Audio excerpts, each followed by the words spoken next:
Hello everyone, there will be a separate video explaining this split, but today we are going to demonstrate the chest, shoulders, and arms portion. So this is my favorite chest exercise. There is constant tension throughout the entire range from the bottom and even at the top due to the angle of the cable and where it's positioned at the ground. So even right here at the top, it is trying to pull my arms out and open my chest. If you notice at the top of the movement, I am actually putting my fist together and squeezing to contract the chest at the top. Now, when I'm actually using a working weight, I will leave 1 or 2 reps in the tank. That means that I could do another 1 or 2 reps, but for safety reasons, I will rack it because I need to be able to rack these handles.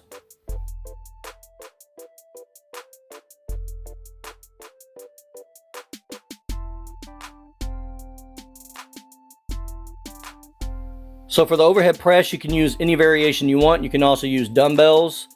Also, what I'm doing here is a pin press, overhead press. It's a technique used in powerlifting to minimize central nervous system fatigue. And how it works is at the bottom of the lift, I'm actually releasing all tension. So it's not constant tension the entire exercise. Now, if you were using dumbbells, you would have constant tension.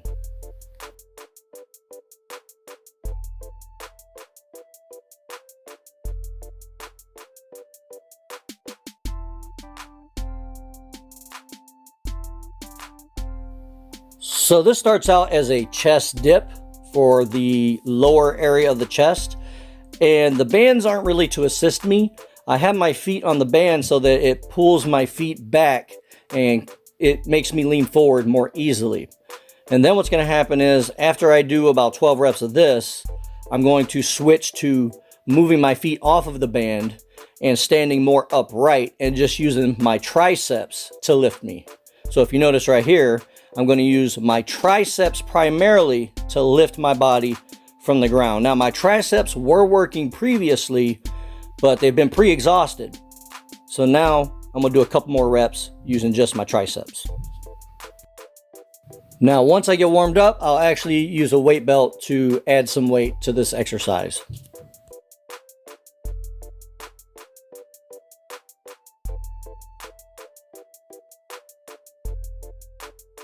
Now for this exercise, I actually just grab the ball on the end. I don't use any handles. A lot of people, when they do a side lateral, they put it out straight like this. This is going to engage a lot of the anterior or front deltoid. As you can see, it's flexed. You want to rotate your arm around so that you get a nice little hump. There's a little hump, as you can see right there. That is the lateral or side delt. And as I pull, I also lean forward a little bit, and you can see that little hump there. That means that I am really hitting that side delt. Also, the reason why I'm leaning forward is to engage the trap, like that right there, so I can hit my trap, my rear delt slightly, and my side lateral.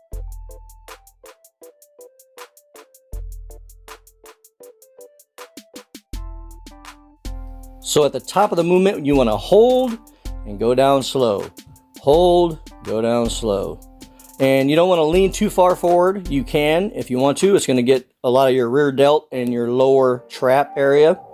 So I just stay more upright like this. So the way I do a pinwheel curl is I take a handle and I let it slide through, and then it's going to prevent it from going through my hand. I also pin my arm up against an immovable object. What this does is it prevents me from swaying and cheating, and also from flexing the chest and pulling up. I want it to just be neutral. Now let's talk about angles.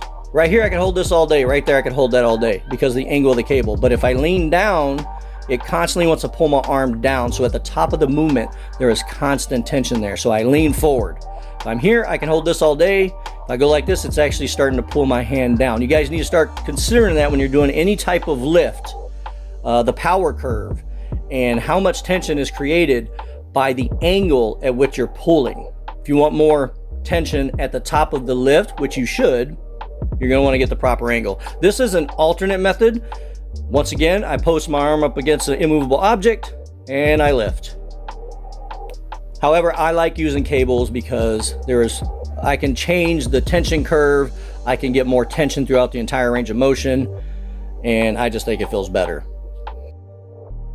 You guys also want to really focus on holding peak contraction. A lot of people forget about that. They just go up and then let it fall. You need to get the squeeze at the top. You'll be able to use a lighter weight. It's going to be more difficult. You need to make the exercise more difficult. I could grab a big ass weight and swing it around. I'm not trying to do that.